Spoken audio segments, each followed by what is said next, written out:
चला, रात्री कितीही तयारी करून ठेवली तरी सकाळी ही गडबड होते सर्वांचीच. मी काय केलं होतं, रात्री इडली करायचं म्हणून मी सगळं तयारी करून ठेवली होती. तरी मी अलाराम लावून ठेवली होती आणि उठायला झाला उशीर. मग उठले पटपट, मग मी व्यवस्थित ब्रश करून घेतला, तोंड धुतलं, नंतर कुऱ्या म्हटलं आणि मग मी कामाला चालू केली. त्यासाठी काय केलं, इडलीचं पीठ होतं ना, त्याच्यामध्ये मी नाही सोडा पण घालत नाही आणि बेकिंग पावडर पण घालत नाही, फक्त मीठ घालते. आणि म्हणजे ते रात्री आपणच फॉर्मेट होऊन आलेलं असते ना, मीठ घालते आणि मी करायला सुरुवात करते. त्याच्यामध्ये मी काय केले, सगळे हे आहेत ना, ते साचे आहेत ना, त्यांना तेल लावून ग्रीस केलं. ब्रश पण होता, तो मला मिळालाच नाही, कुठं ठेवलं काय माहिती. छान ब्रश आहे, बरं असू दे म्हटलं, आता ते शोधत बसण्यापेक्षा मग कामाला टाईम होणार जाणार ना मिस्टरांना, त्यासाठी मग मी हातानंच त्याला पण ग्रीस केलं.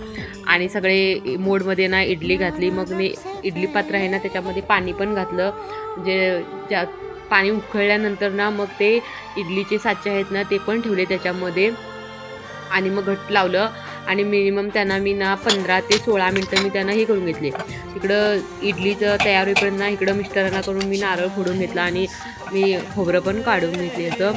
खोबरं काढून झाल्यानंतर मी शेंगदाणे थोडे भाजून घेतले आणि परत लसूण चुरून घेतली आणि सगळं मिक्सरला मग पटपट घातलं. आणि मग मी मिरची आम्ही असं भाजून घालतो, म्हणजे त्याचा टेस्ट छान येतो. तुम्ही पण एकदा करून बघा, मिरची भाजून जर केली ना, एवढा छान टेस्ट येतो, मस्त येतो.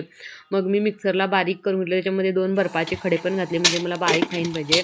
मग डाळवं विसरलं होतं, ते डाळवं पण घातलं आणि एकदम बारीक करून घेईपर्यंत, चटणी तयार होईपर्यंत इकडं ना, मग माझी इडली पण तयार झाली. चेक करून बघितली, एकदम परफेक्ट इडली झाली होती.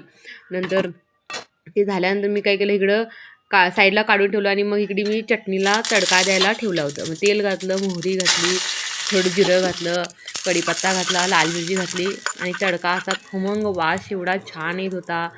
तुम्हाला पण माहीत आहे, तुम्ही करून बघता तडक्याचा वास किती छान येतोय. एवढा इडली एवढी छान हातानं सॉफ्ट निघत होती, बाहेर येत होती. काही पण घटलं, चमच्याची गरज नाही. बघा तुमच्या समोर मी काढून आहे, चमच्याची नाही, काही चाकूची गरज लागली नाही. हातानं जशी मी उचलले ना, तशा सगळ्या इडल्या माझ्या पटपट पटपट आल्या आहे बघा. त्याला एक ट्रिक आहे, म्हणजे त्यांना ना थंड होऊ द्यायचं, जास्त पण नाही. जरा असं कोमट असतात ना, तेव्हाच काढायला घ्यायचं. एकदम थंड केला तरी ते होत नाही. हे कशा आल्या. मग नंतर मी चटणीसोबत खाल्ली. सांबार पण मी करायचं. तुम्ही पण कशा प्रकारे करता बघा, ट्राय करून बघा, ही छान होते इडली करायला. आणि चला तर भेटूया पुढच्या व्हिडिओमध्ये. Bye bye, take care.